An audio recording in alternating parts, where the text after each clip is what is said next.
Hello everyone, मैं नीता तिवारी आप सभी का स्वागत करती हूँ आपके अपने स्मार्ट लर्निंग के प्लेटफॉर्म पे। दोस्तों, आज हम लोग गुप्ता पीरियड के बारे में बात करेंगे। जो उसके जो महत्वपूर्ण बिंदु हैं, जो महत्वपूर्ण टॉपिक हैं, उनको हम आज के वीडियो में डिस्कस करेंगे, जो कि हमारे एग्जाम के पॉइंट ऑफ व्यू से बहुत ही इंपॉर्टेंट है। ठीक है, तो चलिए हम शुरू करते हैं। देखिए, चंद्रगुप्त द्वितीय और किस नाम से जाना जाता था।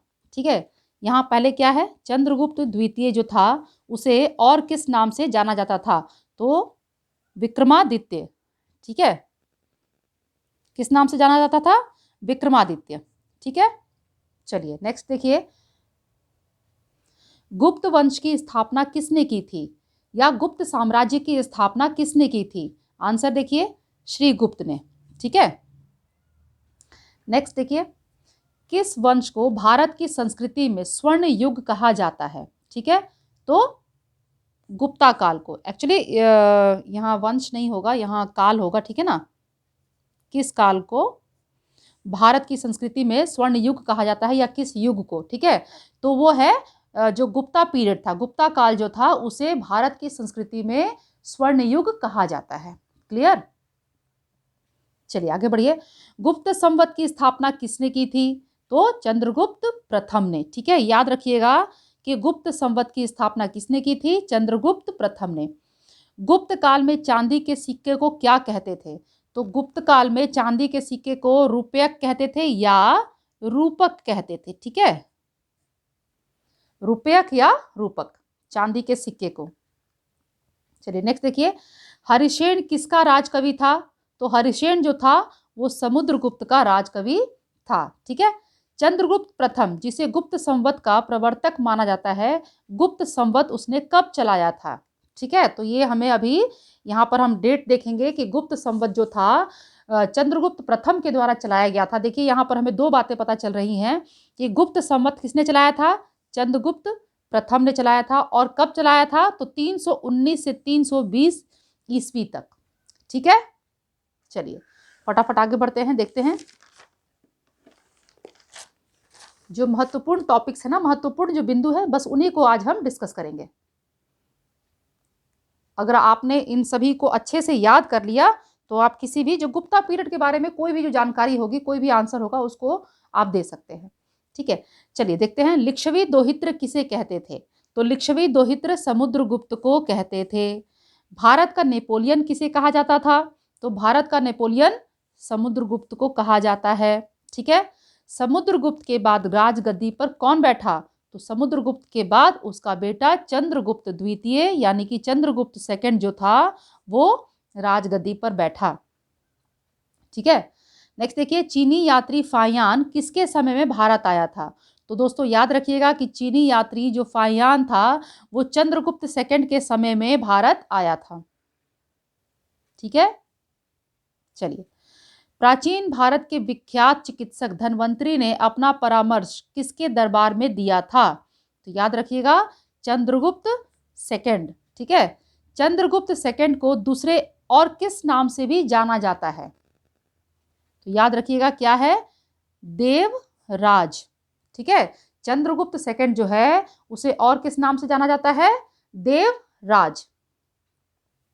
कालिदास किसके दरबार में रहते थे, तो सभी जानते हैं कि कालिदास जो है वो चंद्रगुप्त सेकंड के दरबार में रहते थे, है ना। नालंदा विश्वविद्यालय की स्थापना किसने की थी, तो दोस्तों नालंदा विश्वविद्यालय की स्थापना कुमारगुप्त प्रथम ने की थी। चलिए फटाफट देखते हैं आगे। कुमारगुप्त के बाद राजगद्दी पर कौन बैठा, तो कुमारगुप्त के बाद जो राजगद्दी है उस पे स्कंदगुप्त बैठा। ठीक है, गुप्त काल में भू राजस्व की दर क्या थी, तो गुप्त काल में भू राजस्व की दर उपज का छठा भाग था। ठीक है ना, गुप्त काल में भू राजस्व की दर क्या थी, उपज का छठा भाग। नेक्स्ट देखिए कि पंचतंत्र की कथाओं का संकलन किसने किया, तो सभी जानते हैं विष्णु शर्मा ने। चलिए, अजंता चित्रकारी का विषय वस्तु संबंधित है किससे, बौद्ध धर्म से। अजंता चित्रकारी का जो विषय वस्तु है वो किससे संबंधित है, बौद्ध धर्म से। ठीक है, गुप्तकालीन चित्रकला का उत्कृष्टतम, यहाँ उत्कृष्टतम होगा, रूप मिलता है, कहाँ मिलता है? अजंता में। ठीक है, याद रखिएगा ये सारी चीजें। नेक्स्ट देखिए कि चंद्रगुप्त विक्रमादित्य की विजय का उल्लेख है मेहरौली लौह स्तंभ में। ठीक है, मेहरौली लौह स्तंभ है ना दिल्ली में, तो वहां पर चंद्रगुप्त विक्रमादित्य की विजय का उल्लेख उसमें किया गया है। ठीक है, चलो आगे देखो। मेहरौली स्थित लौह स्तंभ का निर्माण किस सदी में हुआ? चतुर्थ सदी ईस्वी में। कब हुआ? चतुर्थ सदी ईस्वी में। ठीक है, चलिए फटाफट देखते हैं आगे और क्या है। देखिए, गुप्त काल में पैठ कहा जाता था, तो गुप्त काल में पैठ किसे कहा जाता था? अनेक ग्रामों के समूह को। ठीक है, बहुत सारे गांवों के जो समूह होते थे उसे गुप्ता पीरियड में क्या कहा जाता था? पैठ कहा जाता था। क्लियर? चलिए अब देखिए सारे जो पॉइंट्स है ना, यहाँ पर जितने भी मैंने यहाँ पर पॉइंट्स लिख रखे हैं, आपको मैं जो भी पॉइंट्स बता रही हूँ ये बहुत ही ज़्यादा महत्वपूर्ण है।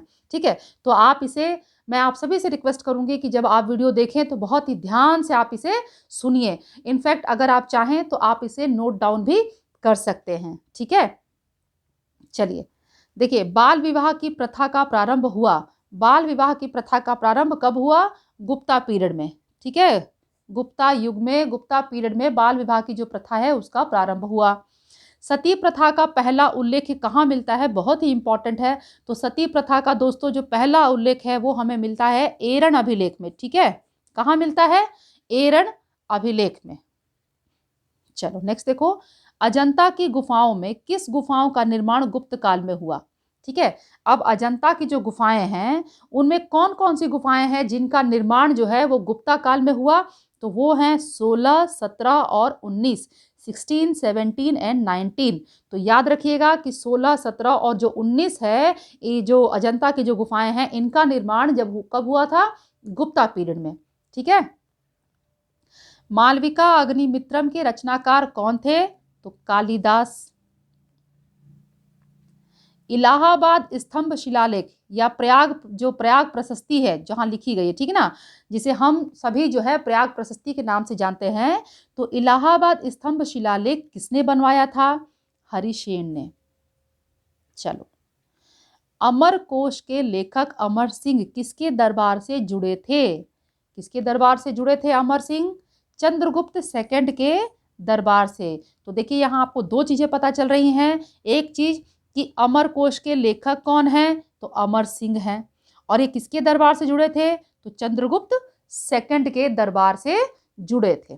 ठीक है, चलिए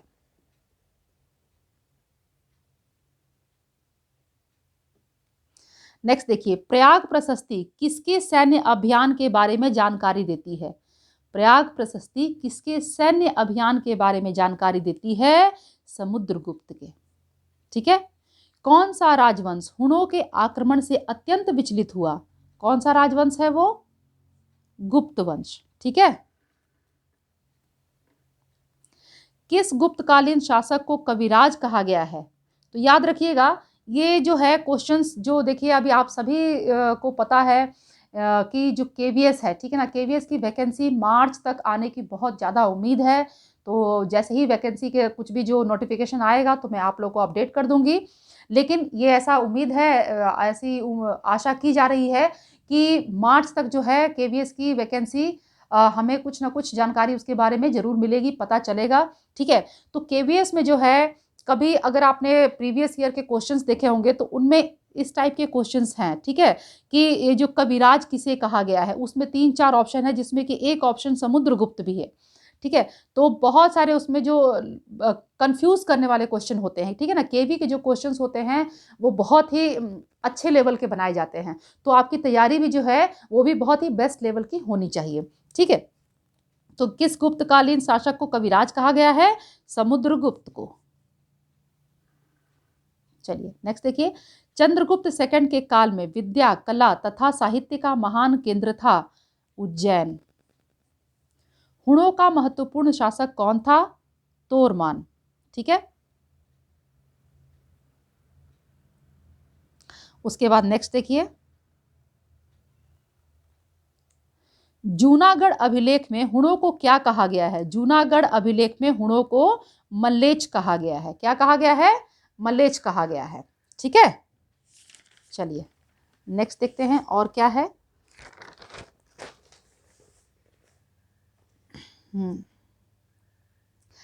गिरनार पर्वत पर स्थित सुदर्शन झील का पुनः निर्माण किसने करवाया? तो गिरनार पर्वत पर स्थित सुदर्शन झील का पुनः निर्माण स्कंदगुप्त ने करवाया। भीतर गांव का मंदिर किस राज्य में स्थित है?